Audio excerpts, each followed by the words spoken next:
Okay, I'm hoping you can hear me. Y'all can hear me over the noise of my compressor in the background. But this is the retainer, and it has a piston right here.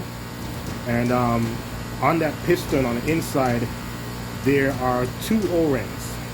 And according to what the manual is saying for the Ford 6000 Commander, is if I was to, the manual is saying to apply air pressure right on this nipple right here, and it should actually blow the piston out. So what I'm going to do is I'm going to turn it over. This thing is so heavy. I'm going to turn it over, and bear with me guys. Again, I'm one-handed right here. Okay, so I'm going to turn it over, and I'm going to actually apply air to this nipple, and hopefully the piston will fall right out. And that's how the manual say to get it out. So let's try. So let me get my air hose. This is my air hose right here. So I'm going to put it onto this nipple. See? And let's see. Here goes nothing. Oh, yeah. Oh, guys, you saw that? All right. So, oh, wow. It worked great. There it goes. So the piston is actually out. It's out. Okay, so the O-rings. Okay, so the O-rings is actually on the inside. There's one on the inside right here, and one actually on this side right here. I'm gonna take them out, and I'm gonna change them. Well, that was so easy. Yeah, it made a mess, but that was so easy. All right, guys, so let me clean up a little bit, and I'm gonna take these O-rings out, and I'm gonna actually replace them. All right, guys, so just clean up that little mess just now. So I'm gonna actually try to pry. There's an O-ring somewhere. Okay, I see it. All right, here we go. So there's that first O-ring. All right, it looks okay. Wow, this O-ring looks fine. There's one. There's one. There should be another one on the rim of this one. Let's see.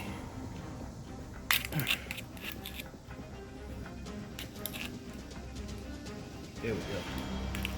Right, let's see if I can get it. It's so hard to do this with one hand. Okay. I'm almost there, but I'm one-handed. Okay, let's try this. Okay. I'm sure you guys can see that O-ring trying to come out, but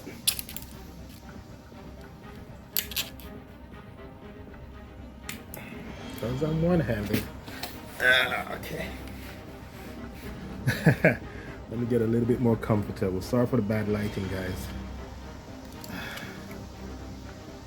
Okay, there we go. Now I got him. Okay, here's the other O-ring right there. This one doesn't look too bad either, but I'm gonna go ahead and change them. I got this far, I went this far, so might as well I just change it. But these O-rings, they look real good. They look real good. But I'm still gonna go ahead and change them. So that's these two right here. So what the manual says is that if the retainer or the axle housing develops a leak, it's normally these O-rings that went bad. So I'm just going to go ahead and change them because I was experiencing a massive hydraulic leak. Not sure if these are the culprit or this gasket here, but I'm just going to change everything, make sure I'm safe where that's concerned. So that's what I'm going to do for today. I'm going to change the O-rings. I'm going to clean up the retainer, and then I'm gonna start putting everything back together. Thanks for watching, guys. Okay, so now I am going to replace my O-rings. So try to do this one with one hand. One O-ring goes on the inside in this groove right here. Right there. Okay. There's a groove right on the rim of the center piece right here. There's a groove in there that goes right around, of course, and the O-ring fits right in there. And then the other O-ring goes on the outer part. And if you can see that little lip down there? There's a groove that goes all the way around. That's where the other O-ring goes. Try to put this in with one hand. I think it's gonna be tough. Try to put it in. Okay. Use a screwdriver and try to get it. Okay. There we go. Trying to do it with one hand, guys. Okay. Okay. I think I got it. Alright. So both O-rings are in. Sorry for the poor lighting again. But there's one O-ring on the inside of the rim, the outer rim of this piece right here, and that's right up against it. And the other O-ring is on the inside of this rim. And there are two grooves in there, so it fits in real well. So now they're brand new O-rings in. And again, as I said before, I don't own a shop press. So what I'm gonna have to do is this cylinder right here, or piston actually, what I'm gonna have to do is so what I'm gonna do is I'm gonna spray it down with WD-40 so it will be more slippery, so it will have a smooth transition going in, because I'm gonna actually tap it with my hammer, so it will just. So if you look right here, I'm not sure if you can see, but this piston has a I don't know, it's a tapered edge. It's smooth right here, and then it goes down at an angle a little bit.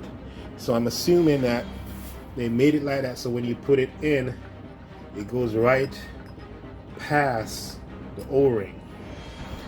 This O-ring on the inside here, that little edge, it actually goes past the O-ring just a little bit, so it won't force the O-ring out of its slot and down into the retainer.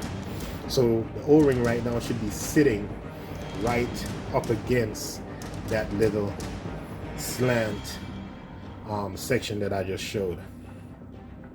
So now what I'm gonna have to do, if I had a press, I would just press it in, but I don't own a press, so I'm gonna put a wooden block on top of here. I'm going to use my hammer and give it one heavy wedge or hit and seat it down in there, okay? So let me go get my wooden block and go from there. Alright guys, so there's my wooden block. Man, I left my sledgehammer, my heavy hammer at my on my property, at my garage where the tractor is. Right now I have this retained at my home, so I'm going to just use a regular hammer, see if it's enough force to seat that that cylinder down, that piston down in there. Okay, here goes nothing.